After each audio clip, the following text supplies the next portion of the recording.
This is another site. 25 কেবির Mahindra DG lithium battery ডিসিটিভি box সরিলাম টু। এখানে আমরা ট্রান্সফরমার, টাওয়ারের নিজস্ব ট্রান্সফরমার, এক সাইড ব্যাটারি ব্যাংক, ওটার মধ্যে লিথিয়াম আছে।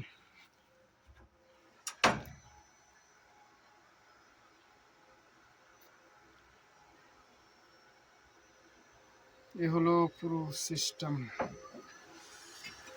এখানে শুধু এয়ারটেল আছে, অন্য কোনো কিছু নেই। অনেক সাইডে তো জিও থাকে, ভোডাফোন থাকে, বিএসএনএলও থাকে, এখানে শুধু এয়ারটেল।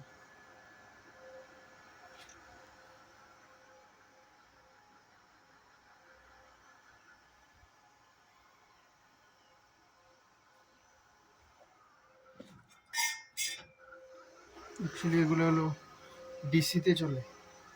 এই উপরে সবগুলো এসি, নিচে সবগুলো ডিসি। এগুলোই আসল। এগুলা মানে 5G BTS হচ্ছে, 4G BTS হচ্ছে। আমরা এইভাবেই 5G 4G পাই নেটওয়ার্ক। এখানে 4G আছে, 5G আছে। এগুলো BTS। এগুলাই হলো main.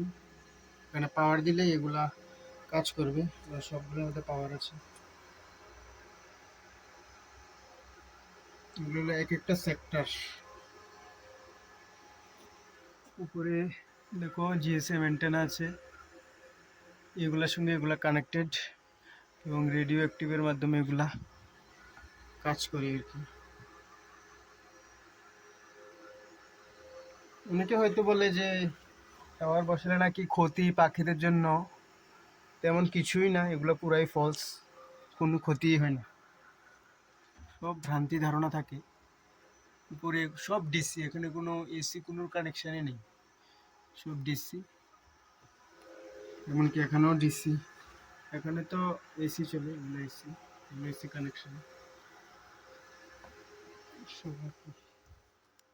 Transformer site.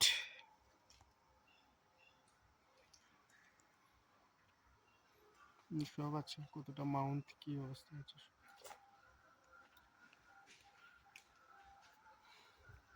Safety mandatory bro, safety শু ছাড়া ইন্ডাসে অ্যালাউ নেই, সেফটি ফার্স্ট। এগুলো হলো অ্যালার্ম, ওবিপি। আর এটা হলো তোমার শাউ। এগুলোর মাধ্যমে আমরা অ্যালার্ম পাই। এখানে মেন স্পেল 1 নাম্বার, সাইট্রন ব্যাটারি 3 নাম্বারে, 2 নাম্বারে DG on load, fire and smoke. কোনো ধরনের যদি আগুন টাগুনের কোনো ধোঁয়া টোয়া উৎপন্ন হয় তাহলে এখানে সেজে আমরা কিন্তু এই যে অ্যালার্মগুলো পাই। আমরা মোবাইলে সব জেনারেট হয়। ফায়ার অ্যান্ড স্মোক যদি কোনো এটার দরজাগুলো থাকে তাহলে ডোর ওপেন আসবে, 8 number door open, fire and smoke, high temperature, সবগুলো আমাদের মোবাইলে জেনারেট হবে। সাইডের যাবতীয় অ্যালার্ম, সাইডটা কোন অবস্থায় আছে, কোন সময় কারেন্ট গিয়েছে, কোন সময় জেনারেটর চলেছে, তারপর কোন সময় ফায়ার অ্যান্ড স্মোক হয়েছে, এভরিথিং আমরা অ্যালার্ম কিন্তু আমাদের মোবাইলে আসে। বাড়িতে বসে আমরা দেখতে পাই কিন্তু সাইটের যাবতীয় অ্যালার্ম। কোনো সাইট ডাউন হলে এগুলোর মধ্যে পাওয়ার থাকে না, কিন্তু এগুলাই আসল। এগুলোর মধ্যে যদি পাওয়ার না থাকে তাহলে আমরা নেটওয়ার্ক পাবো না, কিন্তু পুরো জিরো থাকবে নেটওয়ার্ক, কোনো কাজই করবে না। অন্য টাওয়ার থেকে যদি অল্প অল্প আসে আর কি, নেটওয়ার্ক কাজই করবে না। এগুলা কিন্তু 24 ঘন্টা অনবরত চলতে থাকে। ঝড় বৃষ্টি তুফান যাই হোক না কেন, এগুলা কিন্তু বন্ধই হয় না, কন্টিনিউ চলতে থাকে। তো যদি আরও অনেক কিছু জানতে চাও এই টাওয়ার সম্বন্ধে বা কীভাবে কাজ করে নেটওয়ার্ক সিস্টেম, অবশ্যই কমেন্টে বলবে।